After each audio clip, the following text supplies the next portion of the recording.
Bonjour à tous, heureux de vous retrouver pour l'analyse du Quintet Plus de ce vendredi 12 août qui aura lieu sur l'hippodrome de Cabourg. Le prix Bruno Cocatrix, une épreuve pour 5 à 10 ans n'ayant pas gagné 250 000 euros sur le parcours des 2850 mètres avec un recul de 25 mètres à 138 000 euros. Dans cette épreuve, ma sélection sera composée du numéro 8 Soleil d'Enfer, un super 5 ans qui reste sur deux victoires, l'une dans un Quintet Plus sur l'hippodrome d'Anguin. Et là, cette fois-ci, encore très bien placé à la limite du recul, il a tout à fait les moyens de tripler la mise. Ensuite, j'ai gardé le numéro 13 Royal Charm qui reste sur deux troisième places. C'était à chaque fois sur le parcours qui nous intéresse et au niveau Quintet Plus. S'il a un bon dos pour le ramener des 25 mètres, logiquement il doit figurer sur le podium d'une telle épreuve. Ensuite, le numéro 14 Sereno, un cheval qui n'a pas réussi à se distinguer encore en trois sorties en 2011, mais qui l'an passé avait montré de très beaux moyens, notamment en gagnant au niveau semi-classique à Vincennes le prix Octave d'ONL. Et puis il avait également conclu troisième du Grand Prix de l'UET, un groupe 1. Donc sur ses valeurs, il apparaît déclassé à ce niveau de la compétition.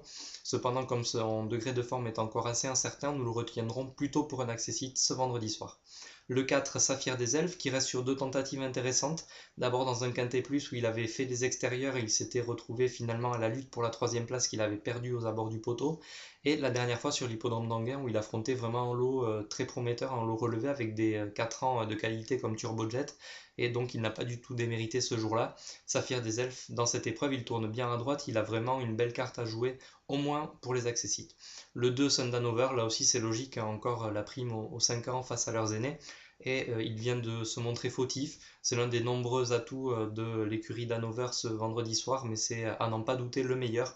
Et donc il faudra le retenir en bon rang. Le 6 Caras Rose qui sera déféré des 4 pieds, qui vient de se faire remarquer sur ce tracé en finissant 7ème. Il avait bien conclu ce jour-là après avoir longtemps musardé à l'arrière-garde dans une course remportée par Colt des Obos.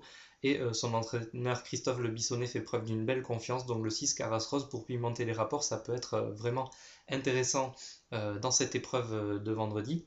Et ensuite, pour les accessites, on pourra retenir le 1 Horos de Rêve, un cheval qui est barré, on va dire, en valeur pure, mais il vient de montrer quand même lors de ses deux dernières sorties, victoire et deuxième place, et bien qu'il était en pleine forme et qu'il avait toujours des ressources malgré son âge. Et avec un parcours en embuscade le long du rail, il peut parfaitement venir chercher une troisième, quatrième place. On sait que c'est important sur cette piste de Cabourg d'être assez vite dans le groupe de tête, il est difficile de revenir de l'arrière, donc sur sa forme, il ne faut pas le négliger et il peut tout à fait prendre donc un accessite. Et puis ensuite, en fin de combinaison, je retiendrai Shine Back le 9. Alors c'est sûr, elle effectue une course de rentrée, mais elle aussi, elle avait bien fait en début de carrière au niveau semi-classique et c'est une très bonne finisseuse. Donc là aussi, il faudra que tout se passe bien, mais pourquoi pas venir chercher une 4-5e place en fin de combinaison, ça peut être vraiment intéressant. Donc dans ce Quintet Plus, le prix Bruno Cocatrix qui aura lieu vendredi soir sur l'hippodrome de Cabourg, je vous conseille de suivre le numéro 8 Soleil d'Enfer, le numéro 13 Royal Charm, le 14 Sereno, le 4 Saphir des Elfes, le 2 Sundanover, le 6 Caras Rose, le 1 Horos de Rêve et en fin de combinaison le 9 Shine Is Back. Voilà pour ce Quintet Plus qui se disputera donc sur l'hippodrome de Cabourg. Pour les autres réunions de cette nocturne, les autres courses pardon, de cette réunion nocturne, on pourra notamment s'intéresser à la quatrième course, le prix des Coréopsis, une épreuve pour des 4 et 5 ans prometteurs n'ayant pas gagné 84 000 euros. Et dans cette course, il y a deux éléments qui sortent un petit peu du lot. Le 414 Tsarin Fak, qui vient de gagner par deux fois, et à chaque fois c'était sur cette piste, une fois sur la courte distance et une fois sur la longue. Donc a priori pas de problème avec la distance, elle est maniable, elle est en plein épanouissement et logiquement elle peut encore remporter cette épreuve et donc tripler la mise. Et puis le 404 Tiamo du trio qui reste vraiment sur une belle performance à une deuxième place derrière Tagoud, un élément vraiment estimé du côté de l'entraînement de Pierre Lévesque. Donc ce Tiamo du trio avec Franck Nivard aux manettes, c'est là aussi une très belle chance dans cette épreuve. Et puis également la cinquième course, le prix des Liserons avec le 504 sportif. Là encore, il s'agit de Franck Nivard au sulky sur un cheval qui a gagné 4 de ses 5 dernières courses. Donc là aussi, un très bel engagement et il est vraiment difficile d'aller contre.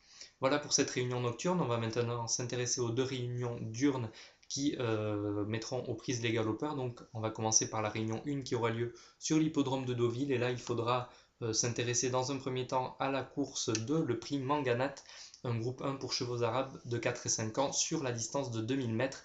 Et là, le 205 Rakia possède une chance de tout premier ordre. Il avait gagné une course de ce genre en juin à Saint-Cloud et c'est l'entraînement d'Alban de Mieulle qui a plusieurs pensionnaires dans cette épreuve, mais a priori c'est son meilleur atout, le 205 Raquilla. Ensuite, le prix Minerve, une belle épreuve, un groupe 3 pour des pouliches de 3 ans sur la distance de 2500 mètres. Et là, j'aime beaucoup Charretta, le 401, qui a vraiment très bien gagné le 14 juillet à Longchamp au niveau listed. Elle devrait a priori viser maintenant les groupes à l'arrière-saison et elle peut commencer déjà ce vendredi par ce groupe 3, le prix Minerve. Et puis également encore un groupe 3, le prix de Luré. Là, cette fois-ci, toujours les pouliches de 3 ans, mais sur 1600 mètres, donc les mileuses aux prises. Là, c'est beaucoup plus ouvert, mais on pourra, pourquoi pas, retenir Futurista, le 612, qui reste sur une deuxième place derrière Pacifique, et Pacifique qui courra le prix Minerve juste avant. Donc ça peut être là aussi intéressant à suivre, ce 612 Futurista, certainement une pouliche de qualité. Et pour la Réunion 2, donc sur l'hippodrome de Vichy, on pourra retenir principalement dans le multi-cours 5 le prix de 5%, ça sera la première épreuve du handicap divisé pour des 5 ans et plus sur 2000 mètres, et bien le 504 Ashkar, un cheval qui reste sur plusieurs bonnes fins de course à ce niveau de la compétition. On sent un petit peu qu'il cherche son jour, et dans cette épreuve assez ouverte, logiquement, il a les moyens de venir disputer la victoire, donc le 504 Ashkar dans ce prix de 5%. Voilà pour l'analyse du Quintet Plus de ce vendredi sur l'hippodrome de Cabourg ainsi que des autres chances de cette réunion et des réunions diurnes de Deauville et de Vichy. C'est avec plaisir que je vous retrouverai demain pour l'analyse du Quintet Plus de samedi. Et en attendant, je vous souhaite bonne chance, faites de bons jeux et je vous dis à demain. Salut à tous.